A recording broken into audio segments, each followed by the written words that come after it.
네, 시청자 여러분 안녕하십니까? 좋은 현상이 되풀이되면서 좋은 결과를 가져오는 것을 두고 선순환이라고 하죠.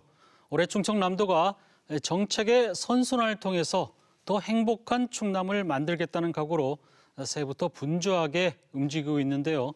오늘은 양승조 충남도지사를 모시고 2020년 더 행복한 충남이 되기 위한 계획과 과제를 토론해 보겠습니다.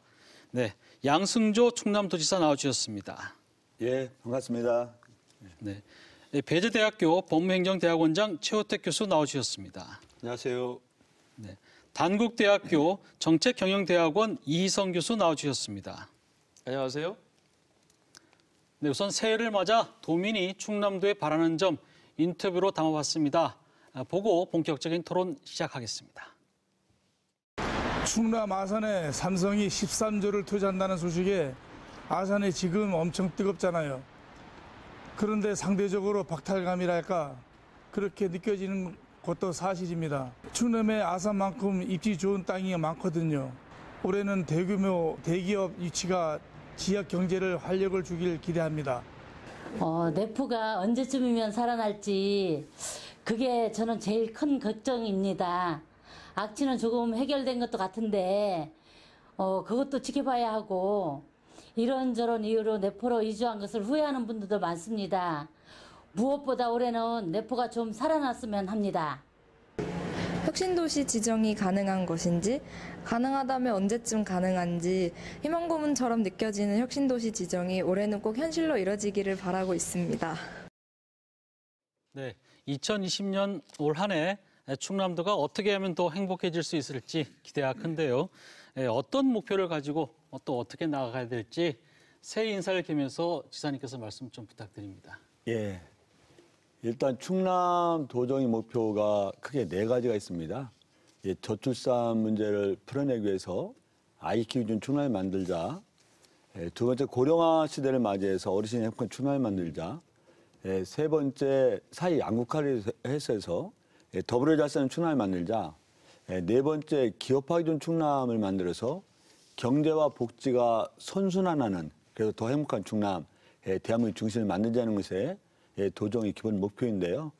2019년 이런 도정 목표를 구체화하고 일정한 성과를 창출하기 위해서 전심전력을 기울인 한 해였다 이런 말씀을 드립니다. 이와 더불어서 몇 가지 도정의 주요 성과를 좀 말씀드리면요.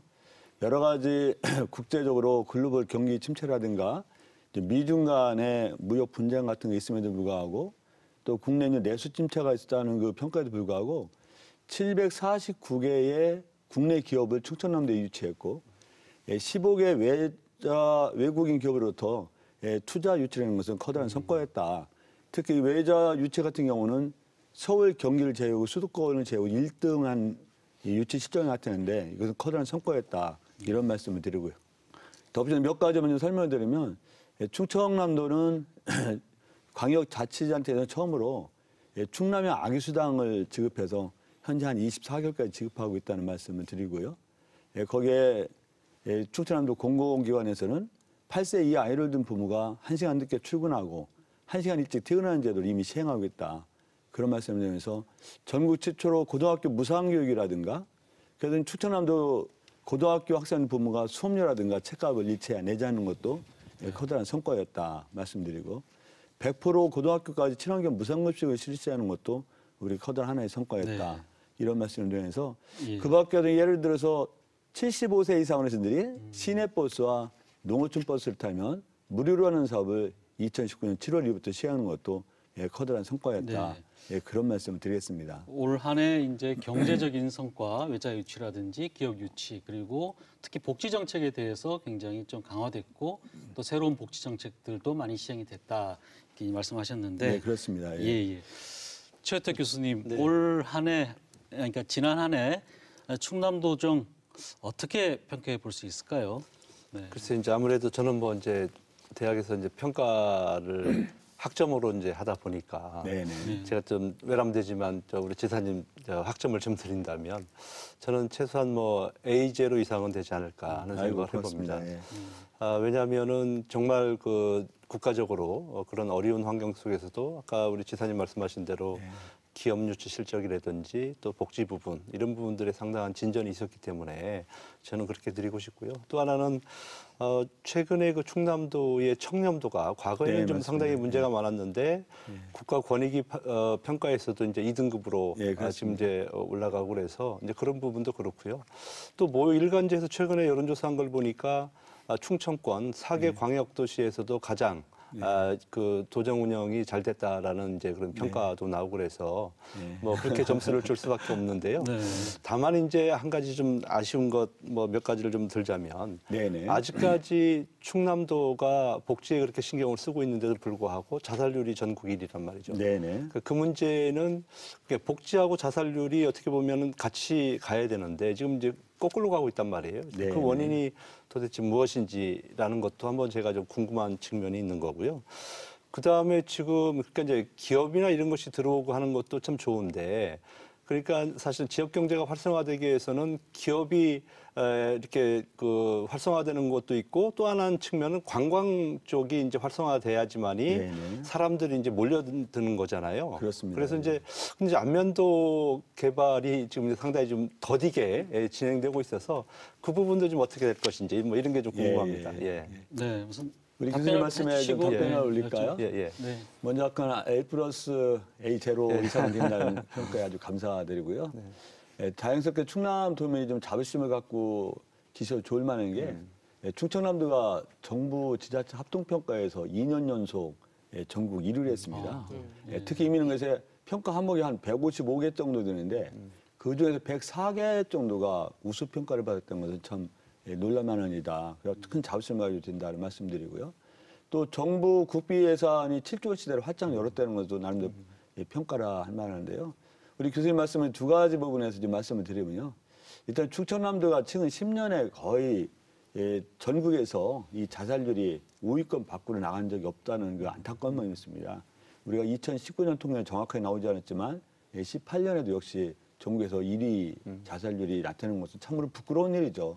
이 문제를 줄이기 위해서 특히 어르신들 자살률을 줄이기 위해서 이 멘토링 제도 등도 시행하고 사각지대를 해소하기 위해서 여러 가지 정책을 펴고 있지만 하여튼 자살 1위라는 것은 참으로 부끄럽고 이 문제 해소를 위해서 하여튼 전심전력을 기울이겠다 이런 말씀을 드립니다.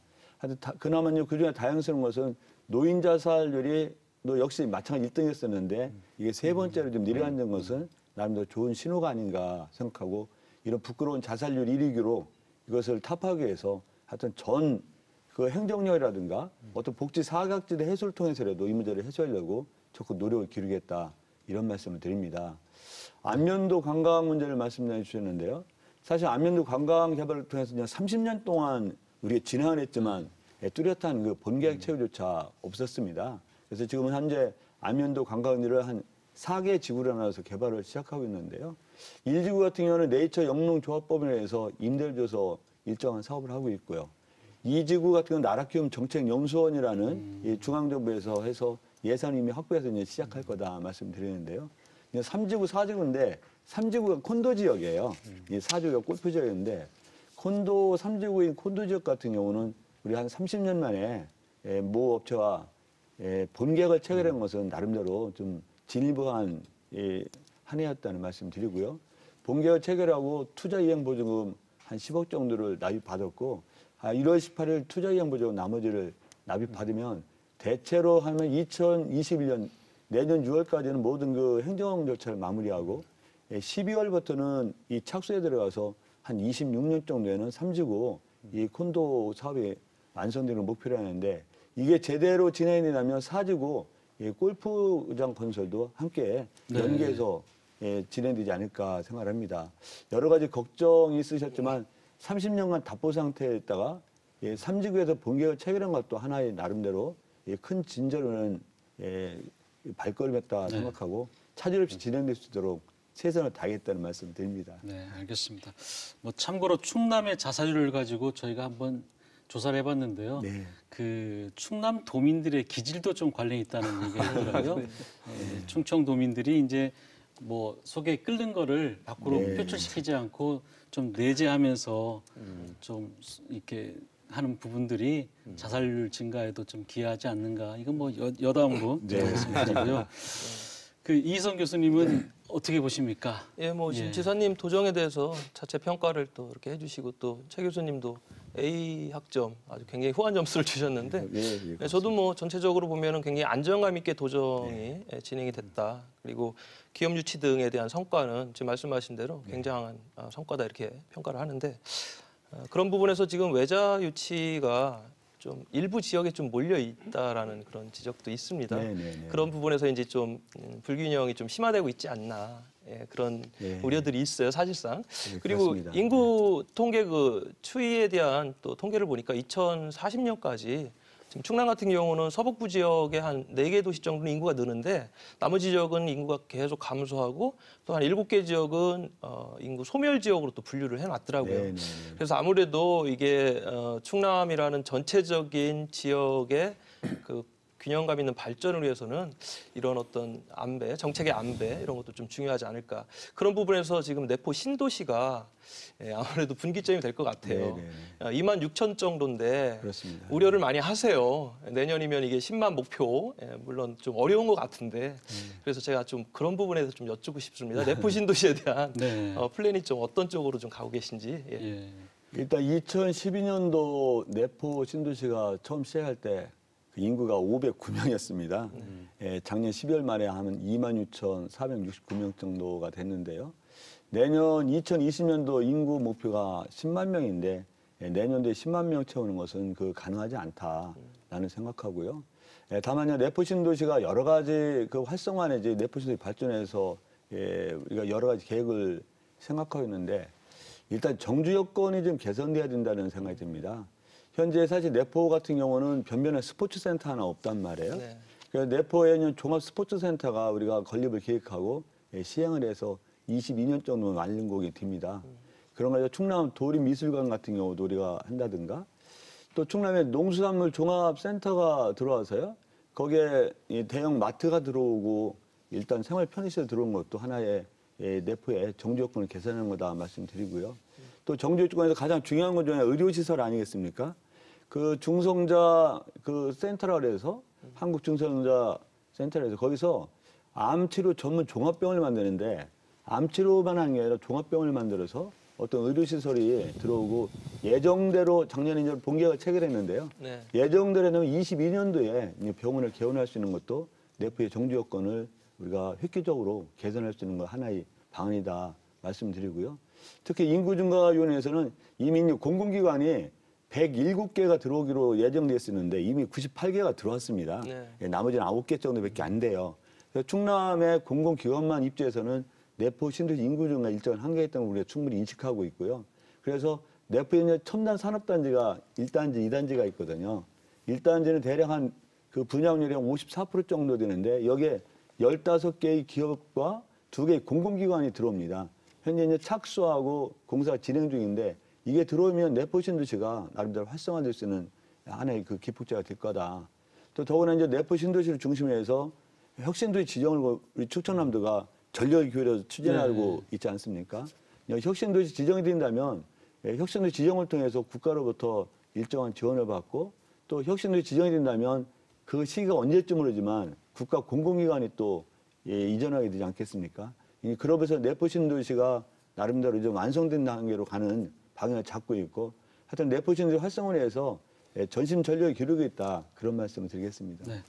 제가 지난 한 해는 이제 좀 돌아봤고요. 문제는 이제 앞으로 올 한 해를 어떻게 보낼 것인지 이 부분이 굉장히 중요한데 올해 충남도에서 또 새롭게 역점을 두고 추진하는 부분이 있다면 어떤 부분인지 또 도민들이 알아야 될 또 달라지는 부분들이 있다면 어떤 부분인지 좀 말씀해 주시죠. 일단 충남 도정은 제가 서두에 말씀을 드렸지만요. 그 4가지 기본 목표에 또 한 4가지 목표가 있습니다. 우리 사회 심각한 문제이고 반드시 풀어내지 않으면 안 될 과제인 이런 저출산 문제를 풀어내서 아이 키우기 좋은 충남을 만드는 것은 도저히 늘 20년도 같은 목표다. 또 고령화 시대가 이미 충청남도만 해도 노인 인구 비율이 18%가 넘었습니다.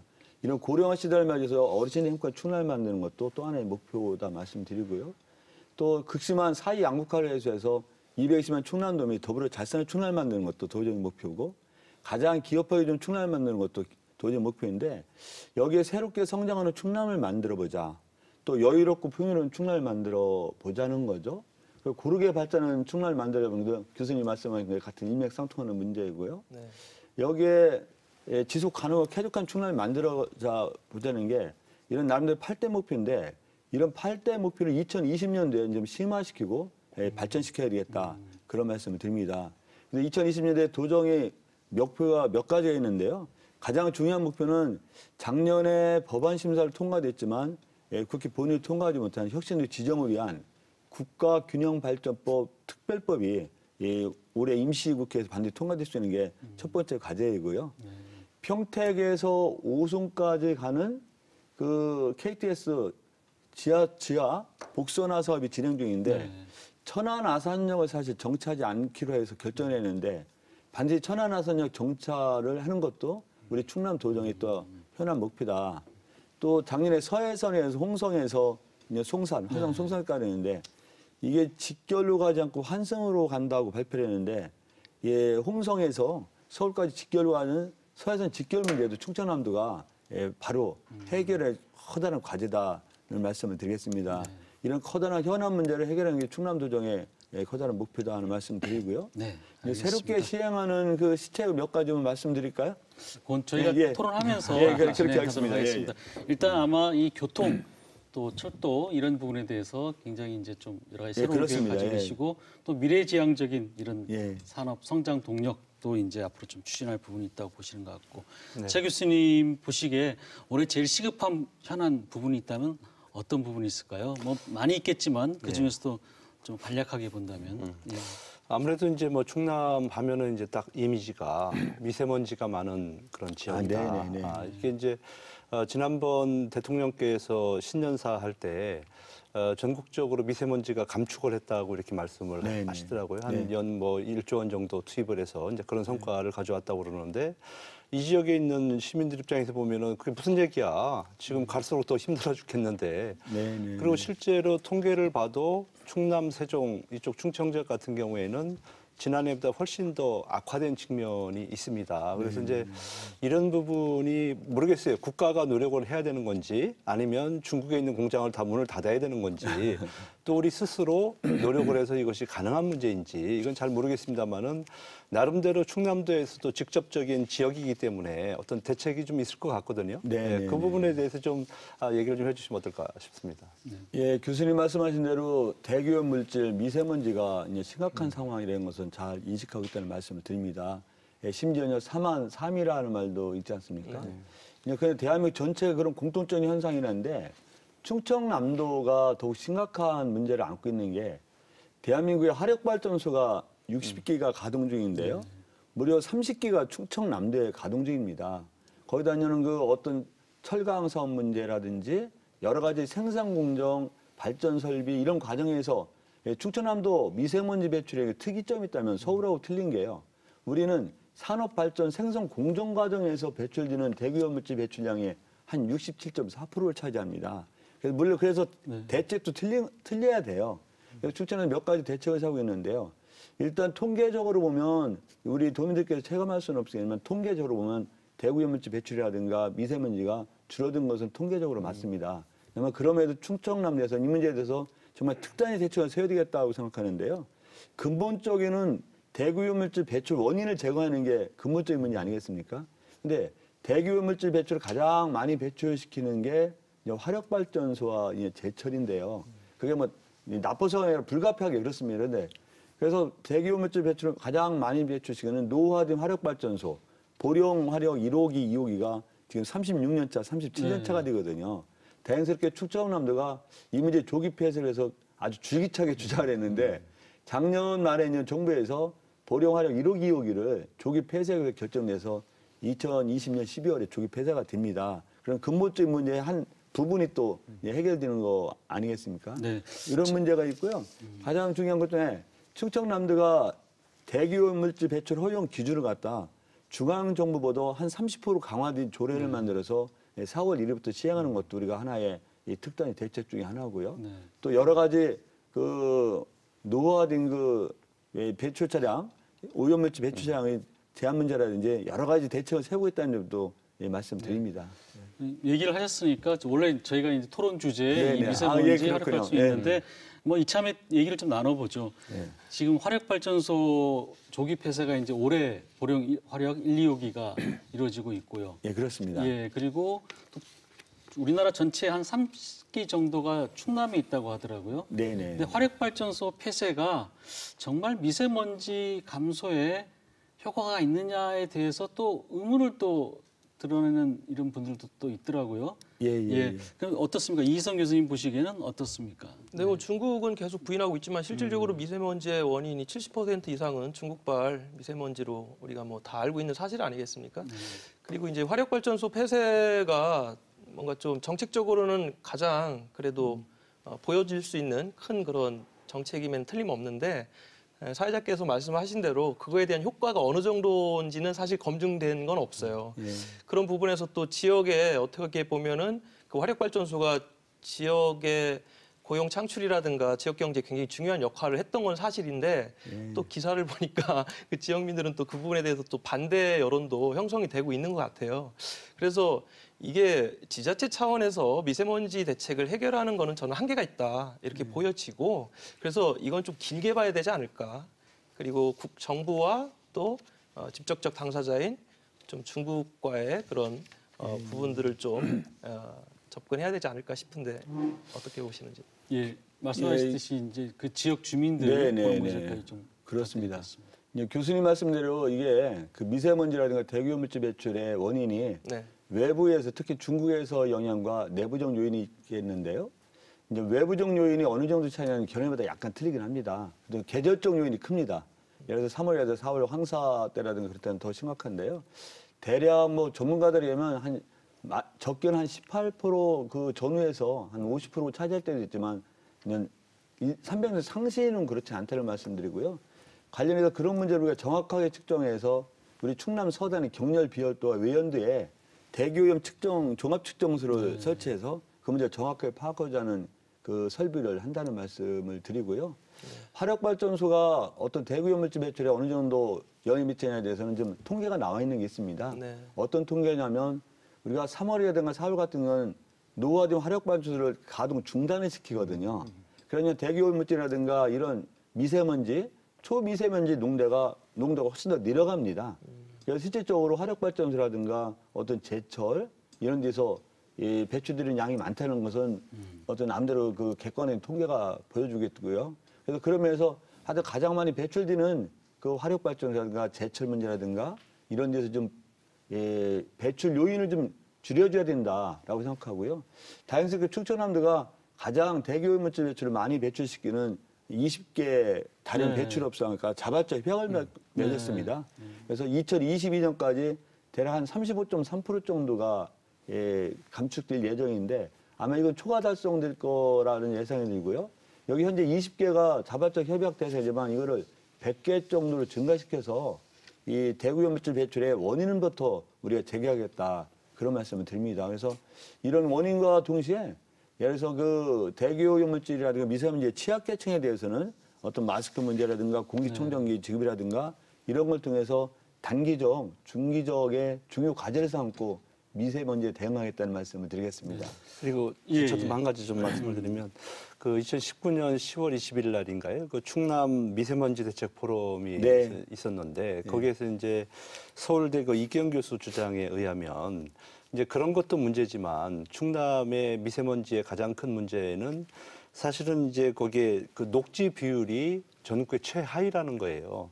그러다 보니까 그것이 이제 그런 발생 물질이 저감되지 못하고 그대로 이제 반영이 된다라고 말씀을 하시는데 녹지 비율 그러면은 그 지역 그렇죠. 발전소 주변 지역을 말씀하시는 아닙니다. 충남 전체적으로 봤을 때 그래서 이제 아무래도 그런 측면에서도 충남도가 좀 앞으로 좀 노력을 좀 해야 될 것 같고 그 다음에 이제 그 우리 소위 얘기하는 노후 경유 차량 있지 않습니까? 이 부분도 좀 뭐 어떤 식으로든지 개선을 좀 해야 될 텐데 제가 최근에 그 심천 지역을 갔다 왔어요. 중국에요. 갔더니 거기는 버스가 전부 전기차더라고요.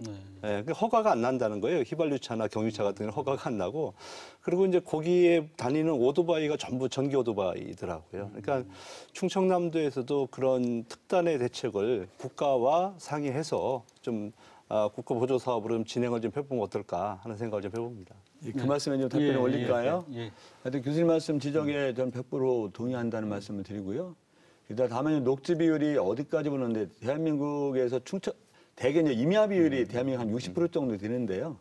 충청남도는 한 49.7%라 다른 시도에 비해서 임야 비율이 좀 적은 것도 사실인데 도시 녹지 수비 공간이라든가 이런 거에는 한번 저희가 정확하게 판단해보고서 대처를 했다는 말씀을 드리는데 어쨌든 녹지 비율을 갖다 증가시키는 것은 우리 충남도의 또 하나의 기본 목표이기도 하다. 네.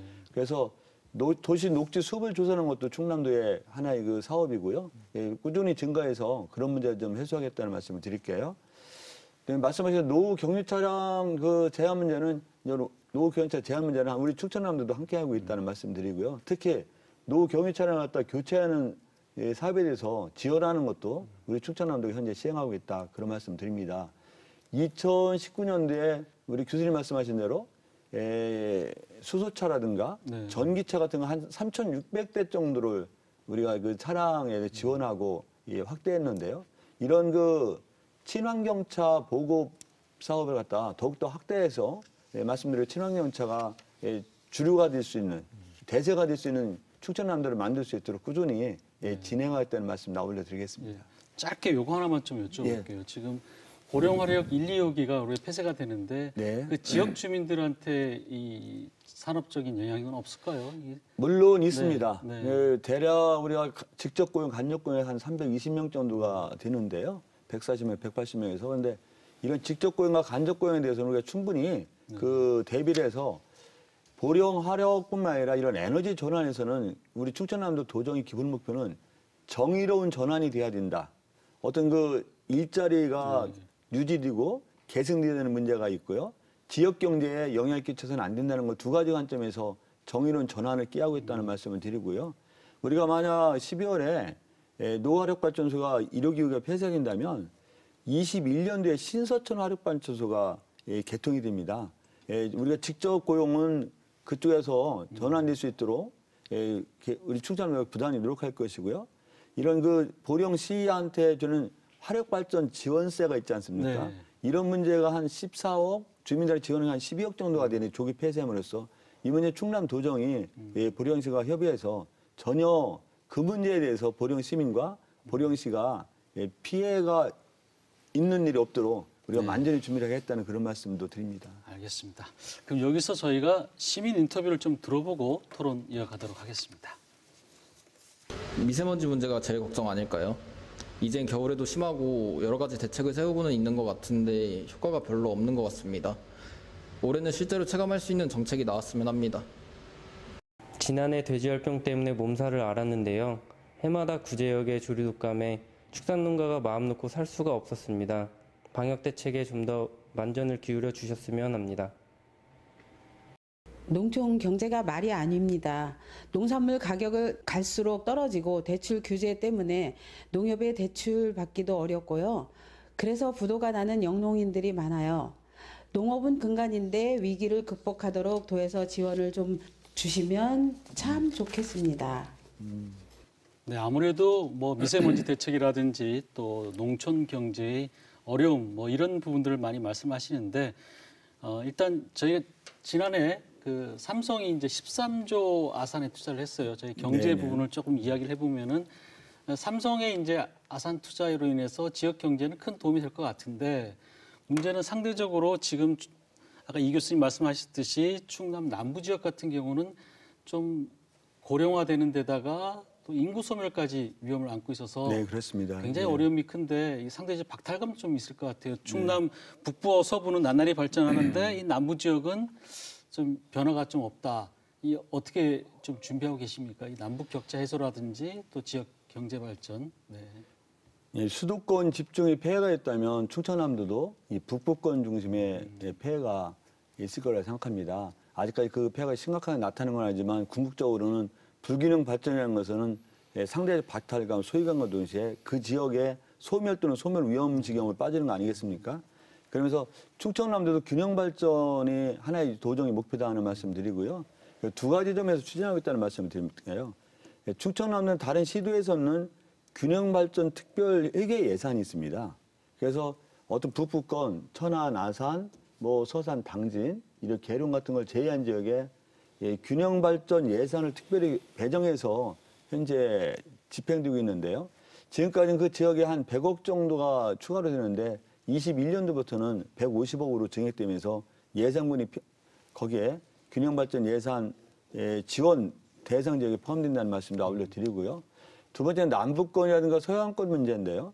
이 문제에 대해서는 균형 발전을 위해서 그 지역에 특화된 지역 특화 산업을 갖다 육성하겠다는 것이 이제 충청남도의 하나의 보관이다. 그런 말씀을 드립니다. 예컨대 이제 논산 같은 경우는요. 어떤 국방 산업이 발전할 수 있는 여지가 있잖아요.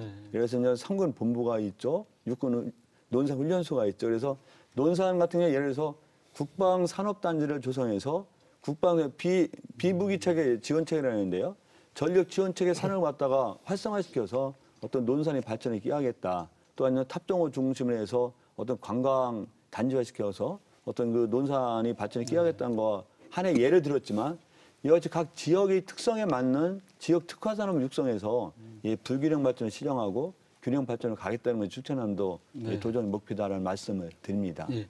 이희성 교수님 어떻게 보십니까? 균형 발전의 가장 중요한 건 지역 경제 활성화 아니겠습니까? 이거는 뭐 지금 모든 지자체, 전국적인 지자체가 2020년에 가장 큰 화두가 바로 지역 경제 활성화인데, 근데 지역 경제 활성화의 가장 또 그 근본적인 문제는 바로 인구 문제라고 생각이 듭니다.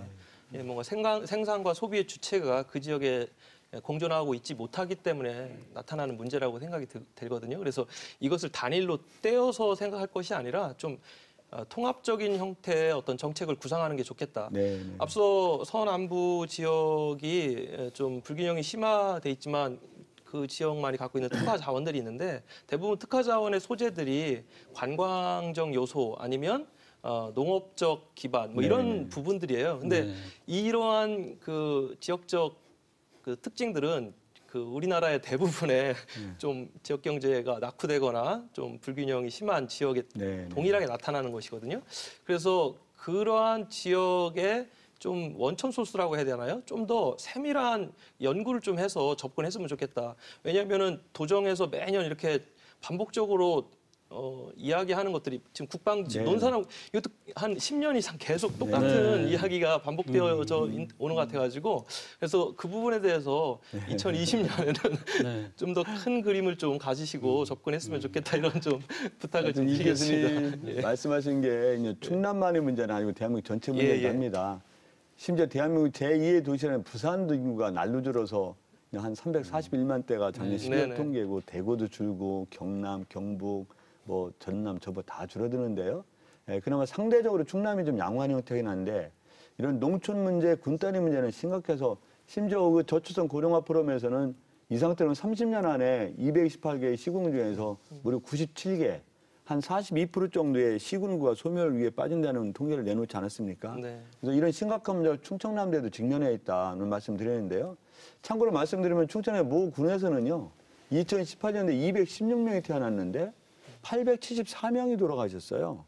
4배가 넘는 분이 돌아가시고 출생일이 적다 보니까 이 상태로 가면 안 된다는 게 확실한 문제죠. 그래서 수도권 집중의 어떤 폐해를 걱정한다면 충청남도도 이런 소멸 위험, 인구 감소지의 특단의 대책이 필요한데 어떤 경우에도 실질적으로 그 지역의 특성, 장점을 살린 정책을 추진하지 않으면 또 나름대로 한발짝으로 나갈 수 없는 것도 현실이긴 해요. 제가 그 2040년까지 지금 세계 인구 추이를 보니까요. 10억이 늘더라고요. 세계 인구는 늡니다. 근데 이제 우리나라 인구는 줄죠. 근데 그 대부분 느는 인구가 아시아권하고 중동 지역입니다. 그래서 이제 지금 다른 제가 또 인구 문제 관련 포럼에 갔더니 우리나라도 이제는 이민에 관련된 또 우리가 해외 동포가 800만 정도 되는데 해외 동포에 대한 부분들을 좀 이제는 논의할 때가 아닌가라는 이야기를 하더라고요. 그래서 혹자는 이민이나 동포를 위한 그런 어떤 적극적인 인구 정책도 고려해 볼 만하다 이런 이야기를 해서 제가 말씀 나와서 한번 이야기 드려보겠습니다. 알겠습니다. 좀 정적인 문제라서 저희가 좀 지역으로 넘어가고요. 저희가 이제 아까 얘기도 좀 나왔지만 그래도 사실 지역민들이 가장 기대하는 부분이 특히 이제 천안 아산을 중심으로 해서 삼성이 13조를 투자했다는 부분은 사실 굉장히 효과가 큰 거라고 그렇습니다. 보고요. 또 최근에 또 천안에 또 그 대만계 외국 기업이죠. MEMC 유치라든지 어떻습니까? 지금 기대 효과가 좀 나타날 수 있습니까? 특히 삼성 같은 경우는. 기대 효과가 굉장히 크리라고 생각합니다. 네. 일단 삼성에서 13조 1천억 원을 투자하는데요. 예, 그중에서는 LCD를 OLED로 바꾸는데 그 투자를 하는 거고요. 한 3조 1천억 정도는 그 R&D에서는 투자하는데 이게 13조 1천억 원이지만 이런 간접적이고 대개 이제 충청남도 소재 부품 장비 기업을 통해서 한 6, 7조에 투자한다는 거예요. 아마 간접적인 경제 효과까지 따지면 굉장히 클 것이다는 말씀드리고요. 하여튼 직접 전환하면서 그 창출되는 게 고용 한 600명 정도고 이 직접적으로 간접적으로 창출되는 고용 효과만 해도 한 7만 8천 명 정도가 된다는 거거든요. 이제 그러면서 충청남도가 차지하고 있는 충청남도 이 디스플레이 산업이요. 대한민국 전체 한 53.9%가 되는데 세계적으로도 23.4%를 충청남도가 차지합니다. 전 세계에서 24%면은 예, 전 세계 23.4%를 차지하는데요. 이런 삼성전자에 이런 13조 1천억을 투자하면서 충남이 디스플레이 메카 선도 지역으로서 위치를 계속해서 유지하고 갈 수 있는 아주 기대 효과가 굉장히 크다 말씀드리는 거예요. 여기에 덧붙여 중앙정부에서 충청남도 작년에 커다란 성과 중에 하나가 디스플레이 혁신 공정 플랫폼을 충남 테크노파크 안에 우리가 유치했는데 차지했는데요. 예산을 확보했는데 이게 한 5,281억 정도가 됩니다. 이런 디스플레이 혁신 공정 플랫폼을 통한 5,281억의 역대급 R&D 예산 확보였었는데요. 이것과 삼성전자의 13조 천억의 투자가 결합되고 연계됨으로써 말씀드린 대로 어떤 디스플레이 산업에 대해서 충청남도가 세계 선도적 지위를 유지하면서 이 지역 경제, 국가 경제까지 커다란 영향을 미치는 커다란 성과라고 할 수 있죠. 네. 최 교수님 어떻게 보십니까? 그리고 이제 뭐 말씀하신 대로 이제 아산하고 천안 지역은 그냥 가만히 있어도 거기는 이제 경제적으로는 전혀 문제가 없는. 그런데 그것을 우리 같은 지역에 있는 타 지역으로 어떻게 나눠 갔느냐. 이 문제는 이제 충청남도가 균형 발전 차원에서 지속적으로 노력해야 되는 문제가 하나가 있고요. 그다음에 우리 그 충남, 충청권에는 사실 대기업이 많지가 않습니다. 대부분 이제 중소기업들이 많이 있는데 이 중소기업이라고 하는 것은 국내에서 생산하고 국내에서 판매하는 데는 한계가 있다는 말이죠. 그래서 우리 양지사께서도 올해부터는 지금 베트남하고 또 그다음에 인도에 경제사무소를 설치를 해서 중소기업들 이제 수출하는 문제를 지원을 하겠다고 그러는데요. 그 부분도 상당히 좀 그 무게를 가지고 추진을 해야지만이 장기적으로는 충청남도가 지속 가능한 그런 경제 성장이 가능하다 저는 이렇게 좀 보고 있습니다. 네. 우리 이 교수님 답변 한번 더 얘기 들어보고 답변 들어보죠. 이 교수님은 어떻게 보십니까? 삼성 투자 기대 효과라든지. 네, 삼성이 이제 그 아산 지역에 지금 오랜 기간 계속적으로 투자를 하고 있고 이번에 디스플레이 13조 투자는 또 중국이 굉장히 발빠르게 따라오기 때문에 좀 선제적 그런 투자로 저희가 알고 있어요. 근데 이게 이제 충남도의 역할론이라는 부분에서 어느 정도의 역할을 할 것인가 그리고 또 일자리 창출이라든가 제일 중요한 것은 이게 지역의 환원이 돼야 되는데 지금 지역의 또 여론을 들어보면 대기업이 아산에서 이런 큰 투자들을 하지만 지역에 좀 적절하게 환원이 되고 있지 못하다 이런 또 이야기도 있습니다. 그래서 그런 것도 충남 도정에 있어서는 굉장히 중요한 영역이 아닌가 그런 생각이 듭니다. 네. 특히 이제 그 천안 아산에 있는 삼성전자라든지 그러니까 삼성 같은 경우에 굉장히 많이 기대감을 가지고 있지만 정말 지역에 환원하는 부분들은 너무 약하지 않느냐. 마치 또 이 성처럼 또 외로운 섬이 되는 게 아니냐. 또 이런 얘기도 나오고 있고요. 어떻게 보십니까? 두 가지 점에서 말씀드리는데요. 일단 충청남도가 우리 그 최 교수님 말씀하신 대로 중소기업이 많은 건 사실이지만 대한민국의 국가 기관 산업을 견인할 정도의 또 대기업이 많은 것도 사실입니다. 예컨대 삼성전자가 있잖아요. 현대제철이 있잖아요. 현대자동차가 있잖아요. 대산 석유화단지가 많고 그래서 대기업이 상대적으로 많은 것도 사실인데 다만 본사가 충청남도에 없지만 이 공장이 많은 것은 사실이다. 일례대로 작년도 2019년도 대한민국 총 무역 흑자액이 392억 달러인데요. 충청남도 무역 흑자액이 458억 달러입니다. 대한민국 무역 총 흑자액의 119% 정도를 차지하는 게 우리 충청남도 무역 흑자액인데요. 뭐 그러면서 GRDP도 전국 3위죠, 우리가. 1인당 GRDP는 전국 2위인데 이게 나름대로 국가 기관 산업을 또 기관 산업이 어떻게 보면 이끌어갈 수 있는 견인할 수 있는 사업들이 많이 있는 게 충청남도다 말씀드리는데 다만 저는 아까 중소기업의 수출 문제에 대해서 우리가 중점적으로 지원해야겠다는 생각에 베트남과 인도네시아에 해외 연락사무소를 세워가지고 중앙정부와 함께 연계해서 충청남도의 중소기업의 수출에 대해서 하여튼 전진기지를 만들어 보겠다는 것이 이 베트남과 인도네시아의 해외 연락사무소 설치다 이런 말씀을 드리겠습니다. 하여튼 교수님 말씀대로 중소기업 수출 문제에 대해서 적극적으로 조정했다는 말씀을 드리고요. 우리 이 교수님 말씀하신 대로 삼성의 선제 투자는 맞고요. 그럼으로써 생산 격차를 한 5년 정도로 우리가 유지하겠다. 기술 격차를 한 3년 정도 유지하겠다는 것이 어떤 선제의 투자의 목적이다 말씀드리는데요. 네. 아까 말씀드렸지만 한 10조 원의 그 투자 중에서는요. 무려 6조 원, 7조 원 정도가 되는 충청남도에 있는 소재 부품 장비 기업과 함께 하겠다는 것을 지난번에 그 투자 협약서를 맺었을 때 중소기업과 상생 협약서를 체결했거든요. 그래서 6조 원에서 7조 원 정도를 분명하게 충청남도 도에 있는 소재 사업이라든가 네. 부품, 장비 사업에 투자해서 이런 충청남도에 끼치는 여러 가지 생산과 경제 유발효과가 클 것이다. 그런 말씀을 드리고요. 하여튼 중소기업과 상생하는 그런 그 투자협약을 맺었고 이 투자가 잘 이루어질 수 있도록 우리가 기구를 만들었습니다. 예, 충남도와 우리가 삼성전자가 우리 부지사를 단장으로 하고 이제 삼성전자 급에 맞는 분이 단장이 돼서 13조 천억 원의 투자 약속이 제때 또 제대로 잘 투자될 수 있는 그 협의구를 만들어서 투자를 원만하고 성공적으로 진행할 수 있도록 늘 지켜보면서 함께했다는 기구를 운영했다는 말씀 다 올려드릴게요. 알겠습니다. 예, 저희가 이제 아까도 좀 얘기가 좀 나왔는데 사실 충남이 농도이지 않습니까? 그러다 보니까 농촌 경제가 굉장히 중요한데 농민들은 뭐 과거에도 그랬지만 참 어렵습니다. 갈수록 그렇습니다. 어려워지고 있고 작년 같은 경우에는 또 아프리카 돼지열병 때문에 축산 농민들이 참 고통을 겪었었고요. 그래서 농촌 대책에 대해서 먼저 질문 좀 듣고 답변 좀 부탁드리겠습니다. 최 교수님 어떻게 보십니까? 지금 이제 뭐 충청남도에서는 이제 농민들의 가격 폭락에 대한 뭐 대책도 지금 내놓고 있는 것 같고요. 그다음에 이제 농어민 수당도 지금 도입을 하고 있는데 이것이 이제 근본적인 저는 치유가 되는지 이 부분을 좀 질문을 좀 드리고 싶은데요. 예. 우리 그 교수님 말씀대로 근본적인 치유는 안 될 겁니다. 그러면 우리가 농촌의 가장 커다란 문제가 몇 가지가 있는데요. 일단 농업 인구의 지속적 감소입니다. 이미 충청남도만 해도 농업 경영주의 평균 연령이 67세입니다. 고령화 비율만 해도 48.9% 정도가 농업 인구가 고령화되어 있거든요. 이런 심각한 농업 인구의 감소, 농업 인구 고령화 문제, 농가 소득의 불안정 문제 아닙니까? 이제 기후에 따라서 여러 가지 농가소득이 폭락하고 좀 더 많이 생산이 되면 가격이 폭락하는 농가소득 불안정 문제가 있죠.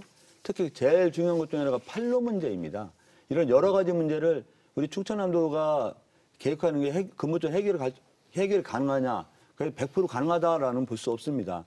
그럼에도 불구하고 이 충청남도가 준비하고 있는 것이 도시 가구 소득 대비 농가 소득이 늘 계속 떨어지고 있지 않습니까? 우리가 그 한 80%가 넘던 게 지금 60% 정도밖에 안 돼요.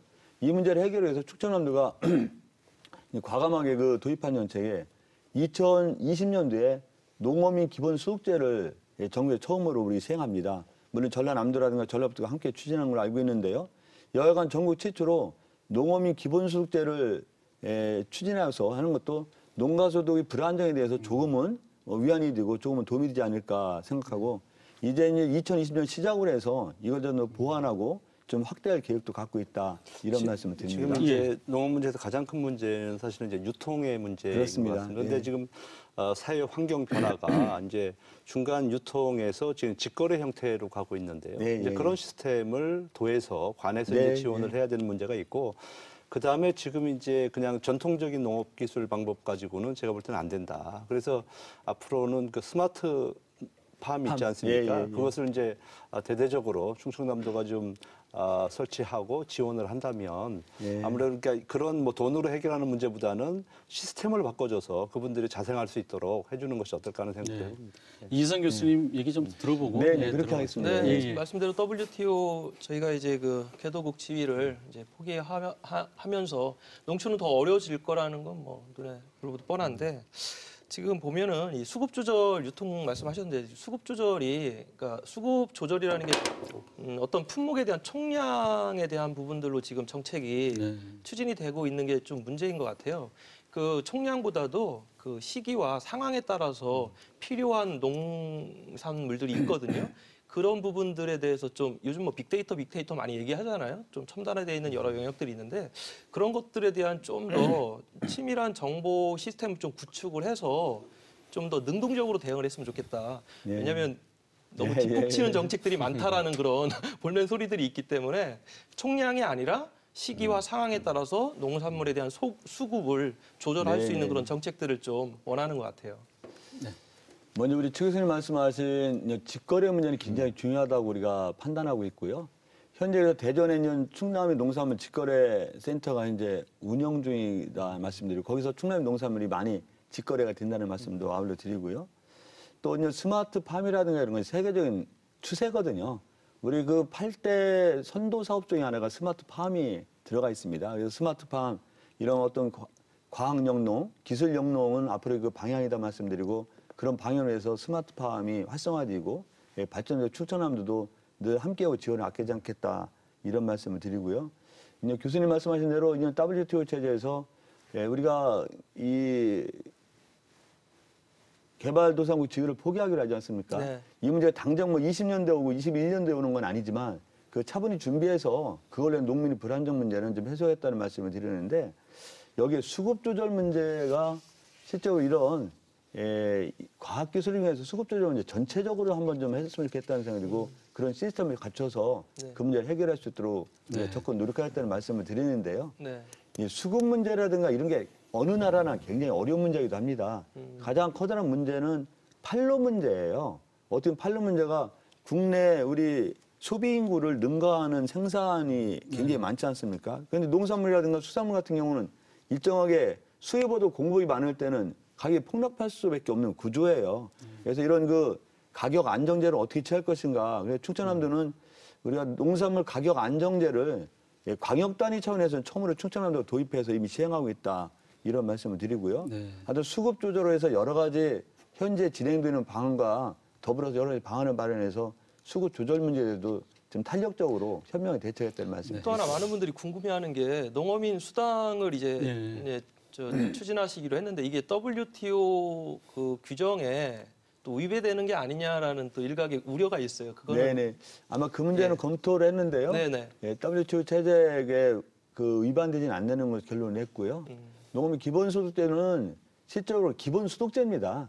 그게 어떤 그 농어민의 획기적인 소득 향상이라기보다는 기본소득제, 어떤 농어민의 소득 불안정과 어떤 공익적 가치에 대한 존중, 배려 차원에서 농어민 기본소득제가 마련됐는데 일단 시작한다는 것 자체가 큰 진전이라 보여지고요. 이 문제는 향후 더 보완할 것도 약속드리겠습니다. 일각에서는 그 지금 농민수당이 올해부터 지급이 되는데 한 60만 원 정도 되나요? 예, 그렇습니다. 근데 60만 원 가지고 사실은 큰 효과를 얻기는 어렵지 않느냐. 차라리 이 돈을 가지고 또 다른 형태의 농업진흥책을 쓰는 게 낫지 않느냐. 또 이렇게 얘기하시는 분도 있긴 하더라고요.